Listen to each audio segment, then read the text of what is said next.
آج ہمارے ہاں بزرگی کا تصور دیکھو کیا ہے. بزرگ کی ڈیفینیشن یہ ہے کہ جو نہ چل سکتے ہوں, بیٹھ جائیں تو پولیس آ کے ان کو اٹھائے. اتنے نیک آدمی ہیں,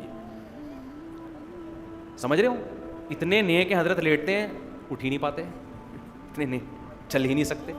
میں تو کوئی بزرگ نہیں ہوں بھائی, میں تو بہت ہی گناہ گار آدمی ہوں. اب تو میں تھوڑا سست ہو گیا.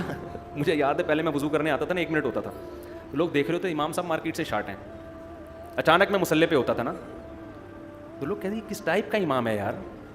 لوگوں کے ذہن میں امام کا تصور یہ تھا, خرامہ اپنے گھر کی سیڑھیوں سے چلتے ہوئے آ رہے ہوں, 4 آدمی حضرت کو دھکا دے کے چلا رہے ہوں, ایک نے حضرت کا ناڑا اٹھایا ہوا ہو, دوسرے حضرت نے پائنچے اٹھائے ہوئے ہوں, ٹھیک ہے نا, اور پھر ایسے آئیں. اور عجیب سا ایک ہمارے ہاں جو پیر ہوتے ہیں نا, جاہل پیر, پیروں کی 2 قسمیں, ایک صحیح پیر بھی ہوتے ہیں اور ایک 2 نمبر پیر. 2 نمبر پیروں کو آپ جا کے ذرا دیکھو, کھا کے توندیں نکلی ہوئی ہیں. ایک توند قدرت کی طرف سے ہوتی ہے. میں بار بار کہتا ہوں کسی کا موٹا پیٹ دیکھ کر اس سے بدگمان ہونا جائز نہیں ہے, یہ نیچرل بھی ہوتا ہے. میں نے بڑے بڑے علماء دیکھے ہیں, بہت کم خوراک ہے لیکن ان کا پیٹ بہت نکلا ہوا ہے, یہ قدرت کی طرف سے ہے. یہ بات صحابہ میں بھی تھا, تابعین میں بھی تھا, محدثین میں بھی تھا, آج بھی ہے. ڈائٹنگ کرتے ہیں, کم کھاتے ہیں, لیکن یہ قدرت نے ان کو وزن زیادہ دیا ہے. لیکن ایک توند وہ ہوتی ہے جو پھوڑ کے نکلتی ہے. ہدیے, نذرانے, بکرے, دمبے اتنے کھاتے ہیں یار. تم خدا کے بندے کبھی روزہ بھی رکھ لیا کرو, اللہ کے بندو. پیر جمعرات کا روزہ سنت ہے, ایام 20 کا, کبھی تو کچھ کم کرو.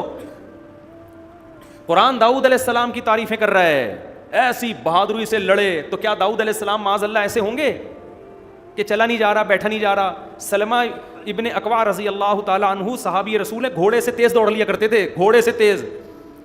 اور آج ہمارے ہاں مذہب کا تصور کیا بن چکا ہے, جتنا بڑا پوستی سست ہوگا اتنا نیک ہوگا. دم کرا رہے ہوں گے لوگ اس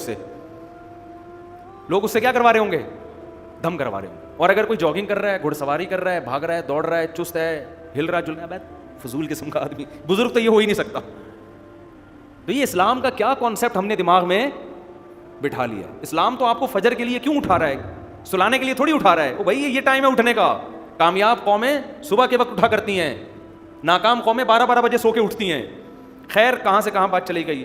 میں تو جب یہ آیتیں پڑھتا ہوں نا, میں سوچتا ہوں یار کیا داؤد علیہ السلام کی ٹریننگ کیا ہوگی, ہے وہی کیا تلوار چلانا اور گھڑ سواری جانتے ہوں گے. اور داؤد علیہ السلام کی یہ خوبی ہے کہ قرآن نے جتنا عبادت کا تذکرہ داؤد علیہ السلام کا جس اہتمام سے کیا ہے, میری معلومات کے مطابق کسی دوسرے شخصیت کا ایسا تذکرہ نہیں کیا. اس سے پتہ چلتا ہے کہ داؤد علیہ السلام جتنے بڑے کمانڈر تھے اتنے ہی زیادہ عبادت گزار بھی تھے. عبادت بھی ویسی تھی ان کی. آج اگر کوئی لڑائی کے میدان میں آگے ہوتا ہے تو وہ لبرل بن جاتا ہے, وہ مذہب سے بالکل دور, وہ نماز روزے سے غافل ہو جاتا ہے.